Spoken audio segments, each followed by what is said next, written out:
Isso. Bom, primeiramente, boa tarde, presidente, boa tarde, vice-presidente, senhores ministros, membros do Legislativo, caros governadores. Primeiro, parabéns pela iniciativa e entendo como sugestão, o assunto não pode ficar restrito à PEC. Talvez a PEC por si só, a PEC sozinha, isoladamente, não tenha o condão e não tenha a capacidade de resolver o problema da segurança pública que tanto nos assola, tanto nos aflige. Existem outros problemas que estão conjugados, correlatos, e talvez a gente pudesse dar, a partir dessa reunião, um primeiro grande passo de estabelecer aí um grupo de trabalho e formular uma série de propostas que vêm em complemento e podem nos ajudar. Uma coisa que nos preocupa muito e o ministro Lewandowski colocou isso com muita propriedade, a transposição do ilícito nos negócios lícitos, e isso vai drenando a competitividade. Vou dar um exemplo. Nós temos um problema sério com o setor de combustíveis, que é um dos setores preferidos pelo crime organizado hoje para a lavagem do dinheiro.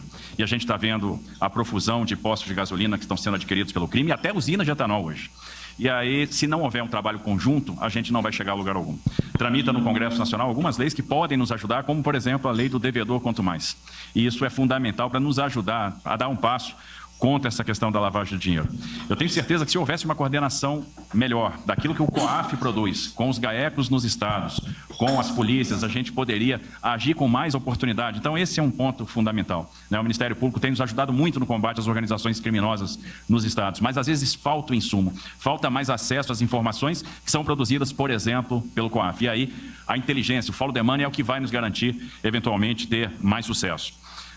Nos preocupa realmente, e a gente teria uma série de propostas, é por isso que essa reunião pode ser um start para a gente trabalhar isso conjuntamente, mas nós temos propostas de alteração na lei de execução penal, na alteração de Código de Processo Penal, alterações do Código Penal, na alterações na lei das organizações criminosas, na lei de lavagem de dinheiro, no próprio Estatuto da Criança e do Adolescente, na lei que trata dos crimes contra a ordem econômica, enfim, penalidades na fiscalização do abastecimento nacional de combustíveis, alterações relacionadas à política nacional de biocombustíveis, porque o crime ele vai operando em todos esses setores. E o setor de combustível, obviamente, me preocupa muito, mas eles têm lavado dinheiro em clubes de futebol, têm lavado dinheiro em revenda de carros importados, têm lavado dinheiro numa série de outras atividades. Por isso, essa ação de inteligência é fundamental.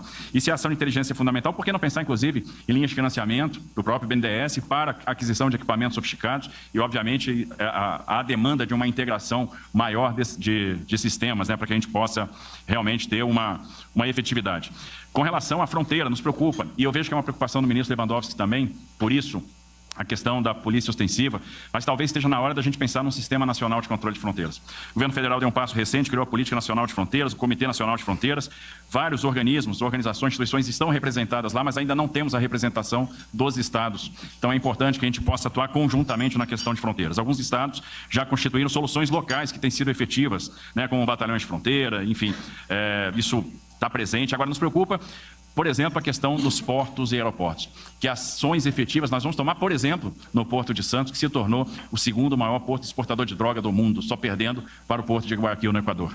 A mesma coisa vale para os aeroportos, enfim. Nós temos aí uma série de ações para serem tomadas. Uma faixa de fronteira que representa quase 17% do nosso território e, obviamente, essa coordenação, e aí os estados podem ajudar e, por que não, ter as competências ampliadas para atuar com o governo federal no controle dessas fronteiras, também se equipando para tal e recebendo, eventualmente, atribuições. Então, eu entendo que é uma série, um elenco de sugestões que podem ser feitas. Hoje a gente está tomando contato com o texto da PEC pela primeira vez. Acho que a gente precisa agora deglutir, digerir e aprofundar, mas entendo que a gente pode fazer uma série de movimentos conjugados e submeter não só a PEC, mas um pacote de medidas para o Congresso Nacional, de maneira que o Congresso, obviamente, tenha isso como prioridade. Nós temos que tratar essa questão de como a gente vai encarar as organizações criminosas na nossa legislação penal, na nossa lei de execuções.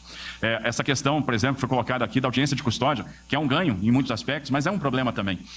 Observe o que aconteceu recentemente. Tivemos um caso de sequestro no estado de São Paulo, uma prisão praticamente em flagrante, 4 sequestradores presos, que mantiveram um casal de idosos com mais de 70 anos em cativeiro, e os 4 sequestradores foram liberados na audiência de custódia. Isso é real, isso aconteceu agora.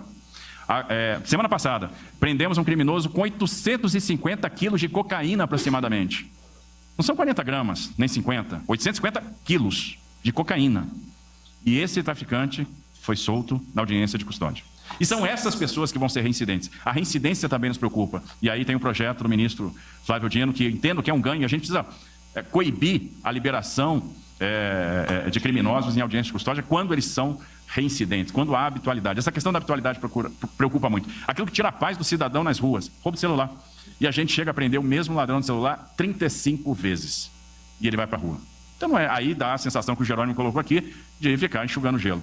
E eu entendo que não dá para tratar a questão da segurança pública de forma isolada. Eu acho que nós temos que tratar, mandar um grande pacote, tratar essas questões que já estão lá, olhar com atenção o setor de combustíveis. É muito fácil se obter um regime especial tributário para o setor de combustíveis. É muito fácil. E, normalmente, esses regimes especiais são para empresas de fachada que operam na ilegalidade e vão servir ao tráfico de drogas, vão servir ao crime organizado, que lava esse dinheiro por meio do...